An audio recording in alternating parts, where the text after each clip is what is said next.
लड्डू जिहाद भी कुछ लोग कह रहे हैं। ये पाप है और इस पाप का तो दंड मिलना चाहिए। तो ये तो सीधे सीधे आप पूरे धर्म पर हमला कर रहे हैं। ये साया साजिश लगती है। मस्जिद तो बहाना है, कहीं और निशाना है। मस्जिद अवैध निर्माण कर रही है, अल्लाह को मंजूर होगा क्या? सैलजा हाशिए पर है, ये सत्य है। क्यों कुल्हाड़ी पर पांव मार रही कांग्रेस? गुरवंत सिंह पन्नू, उसकी शिकायत पर सम्मन जारी कर दिया जाता है भारत सरकार के खिलाफ, भारत सरकार के एनएसए के खिलाफ। मोदी राजनयिक की नई लकीर खींच रहे हैं। वो आतिशी सिंह कब बन गई पता नहीं चला। अरुण जी का मन बिना सरकारी बंगले के लगता नहीं है। नमस्कार, मैं हूँ राजकिशोर। नमस्कार, मैं हर्षवर्धन त्रिपाठी। तो आज राज की बात हर्ष के साथ में, जैसे मुद्दे हमारे साथ होते हैं, तो सबसे बड़ा मुद्दा वो जिसने तमाम सनातनी आस्थावानों को पूरी तरीके से हिलाकर रख दिया है, लड्डू जिहाद भी कुछ लोग कह रहे हैं, और जो कुछ हुआ है तिरुपति बालाजी में, उस पर करेंगे चर्चा। इसके बाद दूसरा मुद्दा होगा हमारा मस्जिद, हिमाचल से लेकर अब किस तरीके से महाराष्ट्र तक ये मस्जिद अवैध अतिक्रमण का विवाद बढ़ता चला जा रहा है, और सियासत भी पूरे सरगर्मी पर है। इसी तरीके से हरियाणा में कैसे सैलजा पूरी तरीके से दरकिनार करने के बाद अब घर पर बैठ गई हैं, चुनाव प्रचार नहीं कर रही हैं, और भूपेंद्र सिंह हुड्डा की तरफ से पूरा चुनाव प्रचार की कमान अपने हाथ में ली जा चुकी है हरियाणा में, और बीजेपी ने इसी रिफ्ट को बढ़ाना शुरू कर दिया है और सैलजा को आमंत्रण भी दे दिया है। इसके साथ ही बात करेंगे, प्रधानमंत्री नरेंद्र मोदी पहुंच गए हैं अमेरिका ऐसे दौरे में जहां पर चुनाव तो चल रहा है और हमारी भारत सरकार और एनएसए के खिलाफ जो है, वहाँ की एक अदालत ने एक आतंकवादी के कहने पर वारंट जारी कर दिया है और सम्मन जारी कर दिया है। और केजरीवाल की अगर बात ना करें तो बात अधूरी रह जाएगी। अब यहाँ पर जो है आदसी मार्लेना बन चुकी हैं मुख्यमंत्री, और केजरीवाल क्या अब पुराने अवतार में आएंगे? मतलब जो आम आदमी वाला जो अवतार था वो फिर से वो लबादा ओढ़ने की कोशिश करेंगे, बल्कि यूं कहें कि लबादा उतारने की कोशिश करेंगे शीश महल का। देखते हैं क्या होता है। और बात जरूर करेंगे किस तरीके से काम युवा पीढ़ी को, या कहें काम का प्रेशर मार रहा है। तो हर्षवर्धन, सबसे पहले चर्चा जो तिरुपति बालाजी में हुआ है। मतलब इस मुद्दे पर कई बार लगता है ना कि वैसे तो कहा जाता है ना कि हिंदुओं का कोई देश नहीं है। एक नेपाल हुआ करता था हिंदू राष्ट्र, वो भी जा चुका। तो हिंदुओं का तो कोई देश है नहीं, और दुनिया में हिंदुओं का देश नहीं है। हिंदुओं को लेकर हिंदुओं के बीच में ही कहते हैं, करे क्या हो गया भाई, क्यों इतना आक्रामक हो रहे हो? जिन भगवान तिरुपति के यहाँ दर्शन करने के बाद मंदिर से लोग प्रसाद लाकर अपने हर जानने वाले को, हर किसी को लेकर आते थे कि हम वहां से समृद्धि, संपन्नता, शुचिता, ये आशीर्वाद लेकर आ रहे हैं, उस आशीर्वाद में ऐसी मिलावट। और जो एक सवाल बार बार खड़ा होता था, मुझे लगता है कि वो थोड़ा आवाज तेज होनी चाहिए कि क्या हिंदू मंदिरों पर गैर हिंदुओं का प्रबंधन में दखल होना चाहिए? सरकारों को अब प्रबंधन से बाहर होना चाहिए। और हालांकि अच्छी एक बात यह है कि अब जब से चंद्रबाबू नायडू की सरकार आई, उन्होंने फिर से उसको ठीक किया, क्वालिटी चेक किया, फिर से वो प्रसादम उसी तरह से मिल रहा है, लोग दर्शन करें, सब कुछ ठीक है। लेकिन ये पाप है, और इस पाप का तो दंड मिलना चाहिए, वो बहुत जरूरी है। बिल्कुल हर्षवर्धन, और देखिए जो बात आपने कही वो कैसे सही साबित होती, इसको जरा समझिए। जब बात करती हैं वाईएसआर की पत्नी और जगनमोहन रेड्डी की माँ, तो क्या कहती हैं? उनका इंटरव्यू वायरल हो रहा, आपने सुना होगा। वो कह रही हैं कि देखिए हम तो क्रिश्चियन हैं, हम मंदिरों में इसलिए जाते हैं क्योंकि हमें वोट चाहिए होते हैं।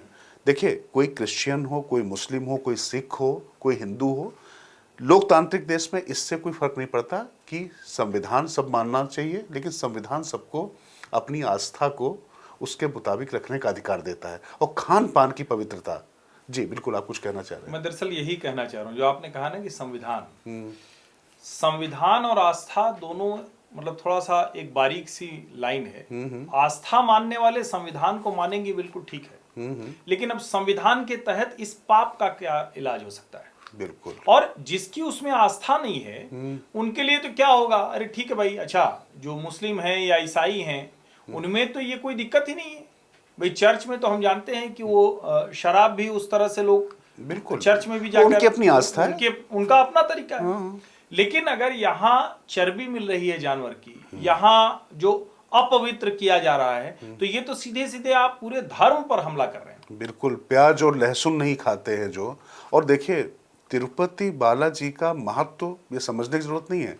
कहते हैं ना कि बाल बाल बिक गया, रोम रोम बिक गया, तो वहां पर बाल अपने दान करके अपने आराध्य के लिए लोग आते हैं, और कहां से, पूरी दुनिया से आते पूरी हैं। दुनिया से। और वहां पे आप शुद्ध प्रसाद नहीं दे पा रहे हैं। अगर आप मिड डे मील में शुद्ध भोजन, पौष्टिक भोजन न दे पाए, उस पर भी सवाल उठता है। और यहाँ पर जहाँ पर लाखों करोड़ों रुपए का चढ़ावा चढ़ता हो, वहां पर ये सिर्फ ऐसा नहीं लगता कि अनायास हो गया है, ये सायास साजिश लगती है। नहीं, और जो आपने भी बड़ी अच्छी बात कही, अभी मिड डे मील में हो तो वो भी उनकी उतनी जिम्मेदारी है, लेकिन मिड डे मील को तो सरकार को अपने खजाने से खर्च करना है, बिल्कुल। जो एक लोक कल्याणकारी सरकार का काम है। यहाँ तो दुनिया के सबसे रिचेस्ट जो टेम्पल मैनेजमेंट है उनमें तिरुपति भगवान है, और टीटीडी का लड्डू अगर वो उसकी गुणवत्ता खराब हो जाए, उसमें जानवर की चर्बी मिल रही है, तो ये बेहद शर्मनाक है।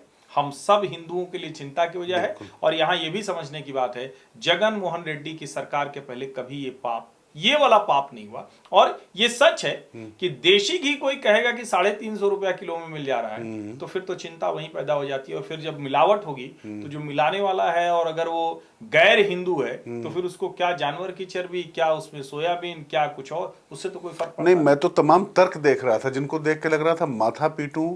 अच्छा, दुख मनाने का तो देखिए, हक ही मन नहीं। तो उन्हीं को पीटने का होता है, माथा क्यों पीटते हाँ, हैं? भाई बता रहे हैं, लेकिन तर्क देखिए ना। हाँ। वो कहते हैं क्या हिंदू नहीं खाते हैं? अरे भाई, हिंदू खाते हैं। बात इसकी बात नहीं कि हिंदू क्या खाते हैं, मुस्लिम क्या खाते हैं। मुस्लिम भी बहुत कुछ नहीं खाते हैं, आप उनको वो खिला दें बिल्कुल। तो क्या उनका आप सम्मान कर रहे हैं? तो यहाँ दरअसल आस्थाओं का सम्मान करने की बात है, और ये हक तो किसी को भी मिलेगा ना, ये अधिकार तो किसी को भी मिलेगा ना। हिंदू पूजा में शुचिता, पवित्रता, उसका जो स्थान है, रसोई, रसोईया, बनाने वाला, भोग लगाने वाला, विधि विधान, उस सब का अपना महत्व है। और जब वहां आप चोट करते हैं तो दरअसल हिंदू धर्म पर आप चोट कर रहे हैं। इसको इसी तरह से देखा जाना चाहिए, जो पापी है उनके खिलाफ कार्रवाई हो, और दोबारा ये ना हो, इसके लिए आवश्यक है कि वो सारे चेक्स एंड बैलेंसेस किए जाए। हाँ, जब हम 16 श्रृंगार की बात करते हैं, तो 16 श्रृंगारों में या जब 16 जब चीजें होती, तो उसमें सबसे ज्यादा ध्यान रखा जाता है पवित्रता का। क्योंकि जब चित्त पवित्र होगा, शरीर पवित्र होगा, तभी जब आप अपने आराध्य से मिल सकेंगे। इसके पीछे ये है। और इसीलिए शायद पवन कल्याण, जो उन्होंने बिल्कुल सनातन बोर्ड बनाने की जो मांग की है, बात की है, मुझे लगता है कि ये शायद सबसे सही मौका है, और ये बिल्कुल हाई टाइम है। नहीं, हाई टाइम है। और मुझे लगता है कि देश के सारे मंदिरों में प्रसाद की गुणवत्ता को लेकर तो ठीक से इस पर काम होना चाहिए, और सभी मंदिर समितियां इसकी बिना चिंता किए उसका जो नियम कानून है, जिनको बनाना है, जिनको बांटना है, जिस तरह से होना है, क्योंकि ये सिर्फ एक अंग्रेजी का शब्द हाइजीन नहीं है। हमारी जो शुचिता, पवित्रता है, वो उससे बहुत ऊपर है, वो बहुत महत्वपूर्ण। वो जो सफाई और पकाई, पाक और साफ जो बोलते हैं ना, वो पवित्रता और सफाई का जो अंतर है, वो अंतर आप समझ लीजिए। यहाँ पर सीधी सी बात है। तो यहाँ पर अब दूसरे मुद्दे पर बढ़ते हैं हर्षवर्धन, क्योंकि बात हम मंदिर की कर रहे थे, तो बात अब थोड़ा सा मस्जिद की भी कर लेते हैं। मस्जिद हो, मंदिर हो, गुरुद्वारे हो, चर्च हो, कोई दिक्कत नहीं है, लेकिन ये किसी भी तरीके से अतिक्रमण का माध्यम नहीं होने चाहिए, और इन पर सियासत इस कदर ना हो जाए कि पूरा देश उस पर जलने लग जाए। क्योंकि हमने देखा कि मंडी में, शिमला में, हिमाचल प्रदेश में देखते देखते 5 मंजिल की मस्जिद खड़ी हो जाती है, मजार तैयार हो जाती है। इसी तरीके से इस समय धारावी, जो एशिया की सबसे बड़ी स्लम मानी जाती थी, वहाँ पर आपने देखा होगा कि पिछले कई दिनों से बड़ा बवाल चल रहा है। एक अवैध अतिक्रमण है मस्जिद का। बवाल पॉलिटिकल है क्या? बिल्कुल पॉलिटिकल है, पॉलिटिकल ही चल रहा है। और पॉलिटिकल क्योंकि इसलिए चल रहा है क्योंकि कांग्रेस की वहाँ पर जो है सांसद जाती हैं, मुख्यमंत्री से मिलकर आती, कहती उसको ना गिराया जाए, चूंकि तमाम लोग की आस्था उससे जुड़ी हुई है। अब सवाल ये है कि एक तरफ आप आस्था का इतना सम्मान कर रहे हैं, और दूसरी तरफ आप इरादतन हिंदुओं की आस्था का अपमान कर रहे हैं, इसलिए ये बोलना पड़ता है। तो इसलिए ये सवाल उठता है। और महाराष्ट्र की राजनीति में इस समय जो नितेश राणे वर्सेस वारिस पठान चालू हो गया है, हिंदू मुसलमान चालू हो गया है, और मुख्यमंत्री पद को लेकर तमाम दावेदारियां शुरू हो गई हैं, तो आपको लगता है कि मस्जिद तो बहाना है, कहीं और निशाना है? नहीं नहीं, निश्चित तौर पर। और देखिए, एक बात तो बहुत स्पष्ट है, मस्जिद अवैध निर्माण कर रही है, ये क्या अगर हम उसको माने तो अल्लाह को मंजूर होगा क्या? बिल्कुल। इबादत गाह तो सबसे पवित्र, सबसे पाक स्थान पर होनी चाहिए। और अगर वहीं नापाक हरकत हो रही हो, भाई शिमला में अगर हिंदू नहीं एकजुट हुए होते, वहां के लोग नहीं एकजुट हुए होते, तो क्या वो शिमला की जो मस्जिद प्रबंधन समिति थी वो ये मानती? कि हमने गड़बड़ किया। 2.5 मंजिल आसमान से आके तो टपक नहीं की, और अब वो कह रहे हैं कि हम इसको तोड़ेंगे। अब धारावी में भी कह रहे हैं कि हमारा जो हिस्सा है हमको समय दे दीजिए, हम तोड़ देंगे। लेकिन सवाल इसमें कई हैं। एक तो महाराष्ट्र की राजनीति का है, दूसरा धारावी के रीडेवलपमेंट का जो काम है उसका मसला है, जिसको उद्धव ठाकरे ने साफ साफ कहा कि हम ये होने नहीं देंगे, हमारी सरकार आ गई तो हम इसको पूरी तरह से रद्द करेंगे। मुझे लगता है ये जो अवैध अतिक्रमण है ये एक मसला है, कानूनी तौर पर एक मसला है, देश का विकास न हो, बेहतर रास्ते पर देश न जाए, ये भी एक मसला है। और महाराष्ट्र की राजनीति में चूंकि बहुत अलग अलग खांचों में बटी हुई है, तो शायद उस खांचे को और चौड़ा करके कोई एक, जिसको कहें कि मैंडेट जो पकड़ने की कोशिश है, वो भी इसके पीछे दिखती है। वो साफ साफ दिखाई पड़ रहा है हर्षवर्धन। देखिए, अगर वहां पर जो रहने वाले लोग हैं उनको बेहतर मकान मिल जाए, बेहतर सुविधा मिल जाए, ऐसा तो हो नहीं रहा कि उनको निकाल कर कहीं फेंका जा रहा हो। उसके लिए बाकायदा ज्यादा बेहतर तरीके से एक व्यवस्था बनाई जा रही है। अब उसके बीच में आप ये क्यों कर रहे हैं? क्योंकि वहां पर एक अलग किस्म का आपका वोट बैंक तैयार होता दिखाई पड़ता है, और तमाम ऐसे काम जो आप सामान्य जगहों पर नहीं कर सकते हैं या नहीं करवा सकते हैं, उसके लिए वहां पर एक पनाहगाह जैसी बनी होती है। क्योंकि धारावी में पुलिस का घुसना भी बड़ा मुश्किल होता है, ये दिखाई पड़ रहा है। तो जहां पर पुलिस नहीं घुस सकती है वहां पर कोई भी आतंकवादी, कोई भी अपराधी कैसे भी छिप कर बैठ सकता है। तो पनाहगाह मैं ऐसा नहीं कह रहा हूं, पुराने अनुभवों के आधार पर कह रहा हूं। और उसके बाद अचानक एक धारावी तो बदनामी रहा है कि जितने गैंगस्टर, जितने अपराधी, जितने बड़े गुंडे रहे, उन सब की पनाहगाह रही है, धारावी रही है। इसीलिए मैं कह रहा हूं कि तो आप अगर सरकार में रहते हुए, मुख्यमंत्री रहने के बाद भी अगर आप ये कर रहे हैं, तो कहीं ना कहीं कुछ आपके दिमाग में चल रहा है। और ये है कि अगर ये चला गया तो हम लोग कहां से लाएंगे, ये जो अपने काम है वो कहां से कराएंगे। और इसीलिए बीच में एक मस्जिद खड़ी हो जाती है, और उस मस्जिद का, चाहे वो अवैध क्रम 90 फीट की सड़क है, और ऐसा पहली बार नहीं हो रहा है। गुजरात में हुआ, उत्तर प्रदेश में हुआ, मंदिर भी हटाए गए, मस्जिद भी हटाए गए, सब हटाए गए। मैं नहीं कह रहा हूं कि मस्जिद हटाई जाए, लेकिन अगर रास्ता रोक रही है तो क्यों नहीं। मैं आपको अपने शहर प्रयागराज का बताता हूँ। कुंभ के पहले बड़ा हल्ला हुआ, सिविल लाइंस में यूको बैंक के सामने एक मजार थी। हाँ। अब उसकी वजह से प्रतिदिन 2 बार रास्ता पूरी तरह से बंद हो जाता था। कुंभ के समय में वो हटाई गई, लेकिन 100 साल पुराना बैरहना में जो काली मंदिर था वो भी हटाया गया। बिल्कुल, उसका भी हिंदुओं ने विरोध प्रदर्शन किया। बस अड्डे पर हनुमान मंदिर था, वो भी हटाया गया। हाँ। और मुझे लगता है कोई भी मंदिर, मस्जिद, इसको मैं बड़ा दूसरी तरह से कहता हूँ कि अगर आप अपने आराध्य को सड़क पे रखते हैं, अतिक्रमण का जरिया बनाते हैं, बिल्कुल, तो आप अपने आराध्य का अपमान कर रहे हैं, फिर वो हिंदू हो या मुसलमान। और अगर हिमाचल प्रदेश में जिस तरह से दिखा, वहां तो ये साफ साफ दिख रहा है कि जहां मुसलमान है ही नहीं वहां मस्जिद आ रही है। उत्तराखंड में 320 मजार पुष्कर धामी ने तुड़वाई, मजार में कोई है ही नहीं। बिल्कुल, मतलब मजार तो उसकी होगी ना जो कोई होगा जहां लेकिन पर, वहां तो ना कोई स्केलेटन है ना कोई है। तो मुझे लगता है इस पर तो थोड़ा गंभीरता से बात होनी ही चाहिए। हाँ, मतलब मजार निराकार ब्रह्म नहीं हो सकती ना। बिल्कुल, वहां पर तो कोई साकार होगा तभी बनेगा ना, तभी होगा। हाँ। और जो बात आप कह रहे हैं, यही बात महाराष्ट्र को लेकर थोड़ा सा आगे इसमें एक और ट्विस्ट देते हैं। मुख्यमंत्री पद को लेकर, चाहे एनडीए हो, मतलब चाहे अघाड़ी हो, चाहे महायुति हो, हाँ।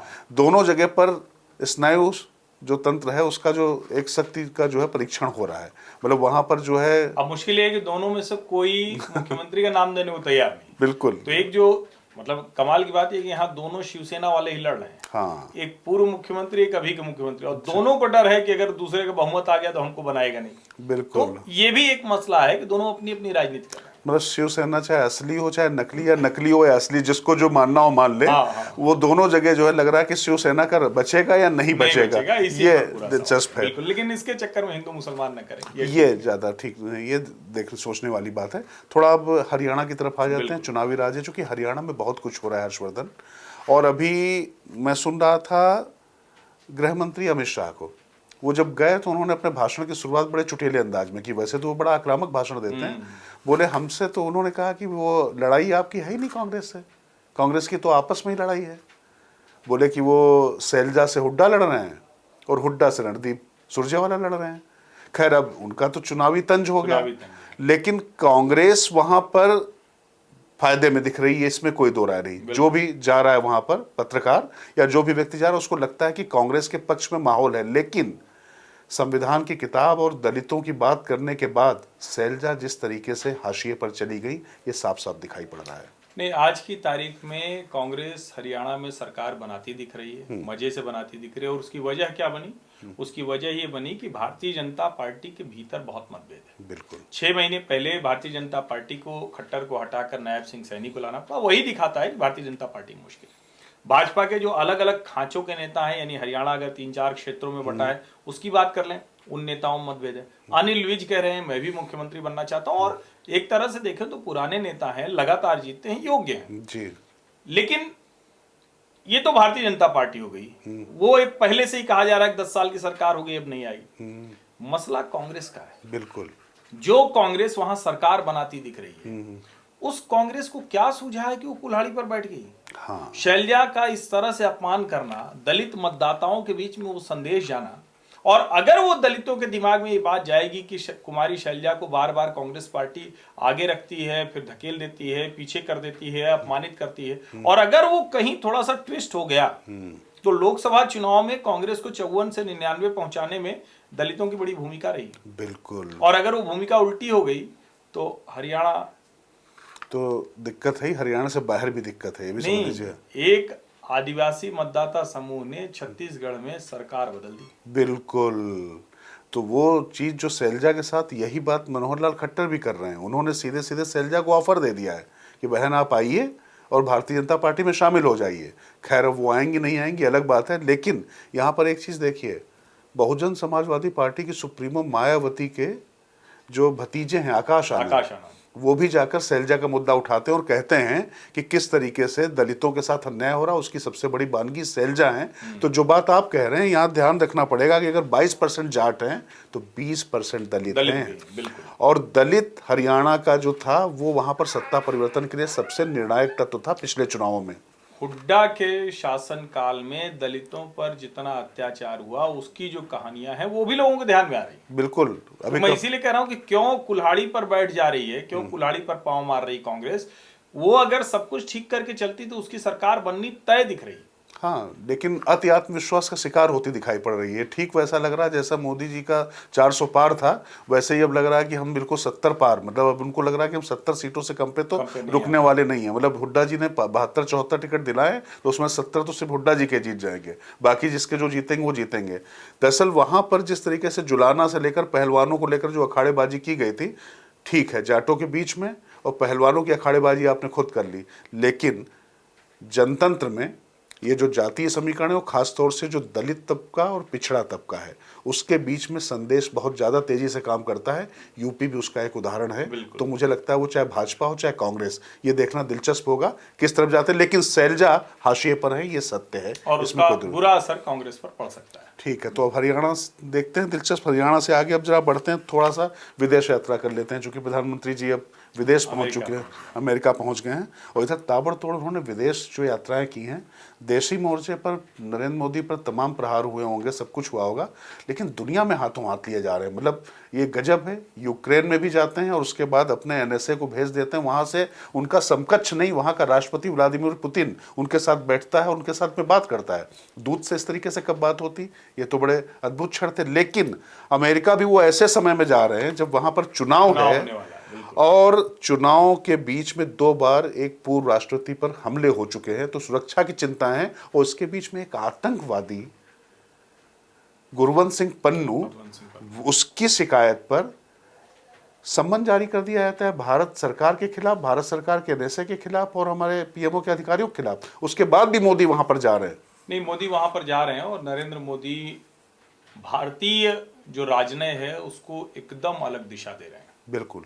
एक तो पहली बात ये कि आज के समय में कोई दुनिया का और देश नहीं है जो 2 देशों के बीच में कॉन्फ्लिक्ट की स्थिति में उसको ठीक कर पाए। विवाद रोकने की स्थिति में कोई नहीं। नरेंद्र मोदी अकेले नेता है, भारत अकेली उस स्थिति में। वो जेलेंस्की से मिलते हैं, वो पुतिन से मिलते हैं, एनएसए डोभाल को भेजते हैं, फिर से जाने की बात है। और अभी जब वो वहां जा रहे हैं अमेरिका, तो अमेरिका में भी उनका एजेंडा यही है कि सारी बातें होंगी, लेकिन उसके साथ ये भी एक कोशिश होगी। भारत ने इस बीच में चीन के साथ अपने विवाद को भी सुलझाने की कोशिश की है। जो अभी तक जो सामने आई है बात कि जो लद्दाख में जो सीमा का विवाद था उसको 75% के आसपास वो ठीक कर लिया गया। जो एलएसी से आगे दोनों आ गए हैं। तो एक तरह से देखा जाए तो नरेंद्र मोदी राजनयिक की नई लकीर खींच रहे हैं। गुरपतवंत सिंह पन्नून वाले मामले में ये अमेरिका को भी आईना दिखाने की जरूरत है, और हमारे विदेश मंत्रालय ने बहुत कड़ाई से उसका जवाब दिया है कि ये पूरी तरह से अनवारंटेड है, कोई इसका आधार नहीं है। लेकिन मुझे लगता है कि इस पर और कड़ाई से प्रतिक्रिया देने की जरूरत है। वहां की अदालत ने एनएसए और हमारे जो रॉ चीफ हैं उनको गुरपतवंत सिंह की जो पन्नून की एक तथाकथित हत्या, अब सवाल ये है कि पन्नू वहां पल क्यों रहा है, ये सवाल बड़ा होना चाहिए। मतलब ये आतंकवादी क्यों पल रहा है, लेकिन अमेरिका की धरती पर वो पल रहे हैं। पहले वही काम कनाडा ने किया, अब अमेरिका कर रहा है। तो मुझे लगता है कि बहुत फाइन बैलेंसिंग का समय है, और जिसको कहते हैं ना डिप्लोमेसी शायद इसी फाइन बैलेंसिंग पर चलती है, वो नरेंद्र मोदी करते दिखे। और नरेंद्र मोदी, दरअसल मैं एक भारतीय होने के नाते, एक पत्रकार होने के नाते मेरी आपत्ति और ज्यादा है हर्षवर्धन। मैंने खुद देखा है, चाहे वो बिल क्लिंटन आए हों, चाहे बराक ओबामा आए हों, चाहे जॉर्ज बुश आए हों, हमने सबके दौरे देखे हैं। और इन दौरों के दौरान मैं देखता था कि चाहे भारत का झंडा लगाओ, चाहे अमेरिका का झंडा लगाओ, उन झंडों के पाइप तक को ये लोग चेक करते थे। और उसके बाद कहीं पर भी दूतावास के सामने क्या करें, जब अगली बार अमेरिकी राष्ट्रपति आए तो हम लेबनान वालों को, फिलिस्तीन वालों को प्रदर्शन करवाना शुरू करवा दें। अमेरिका की तो सारी दुनिया, हम ये सुनिश्चित करते हैं कि हमारा अतिथि आ रहा है तो उसका सम्मान किया जाए। ये अमेरिका को भी समझना होगा, क्योंकि भारत जो कर रहा है वो नहीं कर पाया। यूक्रेन और रशिया के बीच में जो बात वो कर रहा है, चाइना से भी अपने आप को वो डील कर रहा है, तो ये चीज समझनी पड़ेगी। तो एक भारतीय होने के नाते मेरी आपत्ति है। नहीं, बिल्कुल ही आपत्ति है, और मुझे लगता है कि भारत सरकार, विदेश मंत्रालय लगातार इस पर अपनी आपत्ति वो जता भी रहे हैं। और जो सबसे बड़ी बात है कि उनको शायद कहीं न कहीं जो चुनाव है वो भी एक बड़ा है। जो बाइडेन अभी राष्ट्रपति के तौर पर मिल रहे हैं, अभी अगले वर्ष कौन राष्ट्रपति के तौर पर मिलेगा ये पता नहीं। डोनाल्ड ट्रंप, हाँ, डोनाल्ड ट्रंप लगातार बात कर रहे हैं, और डोनाल्ड ट्रंप के सामने कमला हैरिस जिस तरह से कभी लगता है कि वो कुछ पॉइंट आगे निकल गई, लेकिन अभी जो क्रूशियल स्टेट्स हैं वहां की जो मानी जाती हैं, उन स्टेट्स में भी ट्रंप ने लीड ले ली है। दो बार असैसिनेशन अटेम्प्ट हुआ है, बिल्कुल ट्रंप की हत्या की कोशिश हो रही। इसका सीधा सा मतलब हुआ कि ट्रंप कहीं न कहीं एक एज है, उनको बढ़त है। और ट्रंप बार बार कह रहे हैं sharp focused prime minister Narendra Modi, एकदम डिसाइसिव व्यक्ति है। तो वो भी शायद एक बड़ी वजह है कि जो अमेरिका का अभी की जो लीडरशिप है वो थोड़ा असहज रहती है। हाँ, हालांकि वैसे अगर वहां पर जो सर्वे आ रहे हैं उस सर्वे में थोड़ी सी बढ़त कमला हैरिस ने बना ली, लेकिन जो आपने इंपॉर्टेंट बात कही कि जो ज्यादा मैटर करने वाले जो राज्य हैं वहां पर निश्चित तौर पर बहुत ज्यादा ट्रंप को स्विंग मिला हुआ है। तो हम तो उम्मीद यही करेंगे, एक तो ये कि शांति हो जाए, तो इससे अच्छा क्या होगा, इससे अच्छा क्या। और दूसरा अमेरिका को भी समझना पड़ेगा कि देश में आतंकवादी पालकर भारत विरोधी गतिविधि चलाना काम करेगा। हाँ, क्योंकि देखिए भारत सरकार और भारतवासी जो वहां पर बंसी रह रहे हैं, उन्होंने एक चीज जान ली है। पहले जैसे माना जाता था कि हम डेमोक्रेट्स के साथ हैं, रिपब्लिकन के साथ हम नहीं हैं, लेकिन अब चाहे डेमोक्रेट हो चाहे रिपब्लिकन हो, हमारे जॉर्ज बुश से भी उतने अच्छे संबंध होते थे, उतने बराक ओबामा से भी होते थे। अब कुल मिला के जो बाइडेन भी जाके जो है पीछे नरेंद्र मोदी की पीठ पे हाथ रखते हैं, गले मिलते हैं, और हमने इसी तरीके से ट्रंप को भी देखा था, माई दोस्त माई फ्रेंड ट्रंप, और मतलब अब की बार ट्रंप सरकार, ये सब चीजें भी हो चुकी हैं। तो कुल मिला के भारत एक महाशक्ति है। भारत का जो जननेता जो भी जाता है, भारत का जो प्रधानमंत्री जाएगा, उसको वही यथोचित सम्मान मिलेगा। तो इसलिए ये जो तुच्छ हरकत या क्षुद्र हरकत हुई है, इस पर जरूर आपत्ति दर्ज करनी चाहिए। लेकिन अब थोड़ा सा फिर आ जाते हैं देश की राजधानी दिल्ली में। हर्षवर्धन, पौंड्रक की कहानी सुनते थे हम कि हमने आपको साक्षात विष्णु मान लिया था। नहीं राजेश्वर, आप खतरनाक दिशा में तो नहीं जा रहे हैं? हाँ नहीं, खतरनाक तो राजनीति यहाँ हो ही रही है।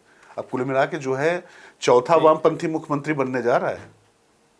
वामपंथी देश में खत्म हो गए, आप कह रहे हैं चौथा वामपंथी। अब देख लीजिए ना, मार्क्स और लेनिन, एक अकेला मार्क्स नहीं, मार्क्स और लेनिन दोनों का संयोग है, आतिशी मार लेना। लेकिन अब तो हटा दिया ना, अब तो आतिशी मार लेना से आतिशी सिंह या कुछ ऐसे कुछ कर लिया शायद। चलिए, वो तो आत्मा में है, डीएनए में है, वो तो क्या किया जाए। वो आतिशी सिंह कब बन गई पता नहीं चला हमें। आत्मा कहा तो मुझे याद आया कि सुनीता जी ने कहा था आंख बंद करिए और शरीर भले जेल में है, आत्मा बाहर। अब शरीर आत्मा दोनों बाहर आ गई। कितना प्रभाव देख रहे हैं? देखिए, मैं एक चीज देख रहा हूँ कि जब वो जेल से निकले उसके बाद कितने लोग जुटे, उसके बाद जब उन्होंने इस्तीफा दिया तो इस दिल्ली की जनता ने किस तरीके से उसको लिया। क्योंकि ये वही अरविंद केजरीवाल हैं कि एक हुंकार भरते थे और दिल्ली पूरी बंद हो जाती थी, सड़कों पर सैलाब आ जाता था। चाहे इंडिया अगेंस्ट करप्शन वाला दौर हो, क्योंकि जो नीले रंग की मारुति वैगन आर होती थी और एक छोटा सा जो कमरा घर की बात होती थी, वो लोगों ने शीश महल और बड़े काफिले में तब्दील होते हुए वाहनों का देखा है। ये भी देखा है कि शराब के नशे में किस तरीके से दिल्ली को पूरी तरीके से सुलाने की कोशिश की गई है। बात आम आदमी की गई थी, लेकिन किस तरीके से राष्ट्रीय ठाट बाट के साथ ऐश्वर्य और समृद्धि का ऐसा निर्लज्ज प्रदर्शन मैंने किसी राजनेता का देखा नहीं, और खास तौर से जो आम आदमी की बात करके आया हो। तो मुझे लगता है कि जितना नुकसान शराब घोटाले में जेल जाकर अंदर नहीं हुआ है, उससे ज़्यादा नुकसान अरविंद केजरीवाल की जो समृद्धि और ऐश्वर्य और विलासिता की ज़िंदगी थी, और जिस तरीके से उनकी पार्टी में तमाम उनके ही लोगों पर हर तरीके के प्रहार किए गए। घर तो छिनवा लिया बीजेपी ने, और क्या चाह रहे हैं कि अब यही तो खेलेंगे विक्टिम कार्ड। देखिए, त्याग की प्रतिमूर्ति फिर से बनाने की कोशिश की जा रही है। मैं देख रहा हूँ आतिशी मालेना, वो जाएंगे घर छोड़ देंगे। अरे भैया, घर छोड़ देंगे तो छोड़ना ही पड़ेगा ना। डॉक्टर मनमोहन सिंह को भी छोड़ना पड़ा था, अटल बिहारी वाजपेयी को भी छोड़ना पड़ा था, इंदु कुमार गुजराल को भी छोड़ना पड़ा था। हालांकि एक ट्विस्ट है, हाँ, दिल्ली में पूर्व मुख्यमंत्रियों को घर नहीं मिलता है। हाँ, लेकिन अब राघव चड्ढा कह रहे हैं कि अगर हमें नहीं मिला, क्योंकि हमारे राष्ट्रीय संयोजक हैं, राष्ट्रीय पार्टी है हमारी, यानी आम आदमी अब नहीं रहना चाहते अरविंद जी। सरकारी बंगला चाहिए, सुविधा चाहिए, वो कहाँ 3 बेडरूम का फ्लैट, 3 बेडरूम का ऑफिस, उतने में काम चल जाएगा। अब अरविंद जी का मन बिना सरकारी बंगले के लगता नहीं। सरकारी बंगले से भी तो उनका पेट नहीं भरा। जिस मकान में आतिशी मालेना रह रही है, नहीं, अभी पहुंच नहीं पाई। अरे मतलब नहीं, आतिशी मालेना तो रह रही ना, जिसमें अभी डिप्टी सीएम रहते अच्छा, थे। अच्छा, उसकी बात कर रहा हूँ। शीला दीक्षित उसी में रहती थी। मुझे लगा कि आप अरविंद जी नहीं, वो मकान शीला दीक्षित, उनके घर में 16 एसी लगे हैं। मुझे तो रोना आ जाता था। बिल्कुल बिल्कुल, मुझे तो शर्म आती है। हैं? और यहाँ कितने एसी लगे हैं? यहाँ सब ऑटोमेटेड है, सब सेंट्रली एयर सेंसर से चलता है, पर्दे सेंसर से खुलते हैं, दरवाजे, मतलब वो विचित्र है। ऐसा तो किसी राजनेता के यहाँ तो नहीं दिखा। नहीं, बिल्कुल। और सरकारी आवास में तो नहीं। और सरकारी आवास में किसी ने जाके खुद ऐसे बनवाया हो, ऐसा तो बिल्कुल कभी नहीं हुआ हर्षवर्धन। और सबसे बड़ी बात है, ये इधर किया था जगनमोहन ने किया, पहाड़ काट के बना दिया था। तो उनकी तुलना तो उन्हीं से की जा सकती है कि बिल्कुल शीश महल जो तैयार करवाया गया। लेकिन मैं जो कहना चाहता हूँ, ये अरविंद केजरीवाल को समझ में आया कि ये नुकसान कर रहा है। तो अब अरविंद केजरीवाल ने त्याग का फिर से कार्ड खेलना शुरू कर दिया। अब हम फिर से पुनः मुझको भवा, जनता सब भूल जाएगी। नहीं, अब ये दिक्कत ये है कि जनता भूलेगी, इसको याद कौन दिलाएगा? भारतीय जनता पार्टी के पास कोई रणनीति है क्या? कोई चेहरा है क्या? आपने अब असली बात ये लाई। भारतीय जनता पार्टी रणनीतिक तौर पर दिल्ली में अरविंद केजरीवाल से लड़ने में नाकाम, इतने मुद्दे हैं, खड़े होने में नाकाम है। आप लड़ने की बात कर रहे हैं। दरअसल उनके यहाँ समस्या यह है कि किसको, वीरेंद्र सचदेवा लड़ेंगे, या जो एक वो हर्ष मल्होत्रा को जो मंत्री बना दिया केंद्र में, वो लड़ेंगे?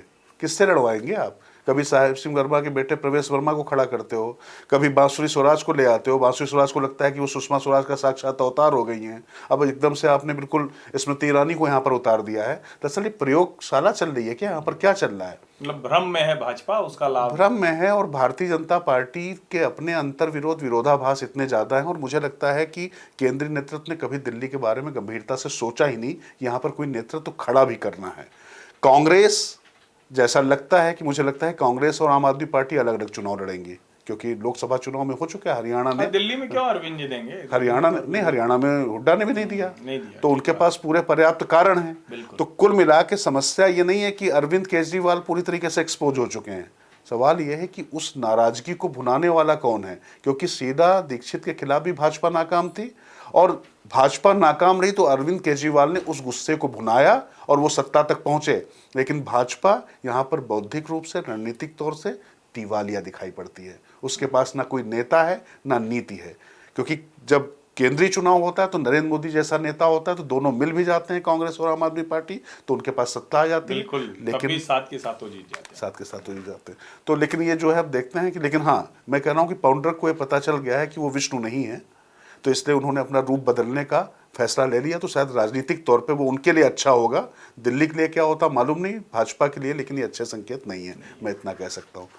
और हर्षवर्धन, आखिरी में एक ऐसा विषय जो राजनीति से जुड़ा हुआ नहीं है, हमारे आपके घरों से जुड़ा हुआ है, हर एक के घर से जुड़ा हुआ है।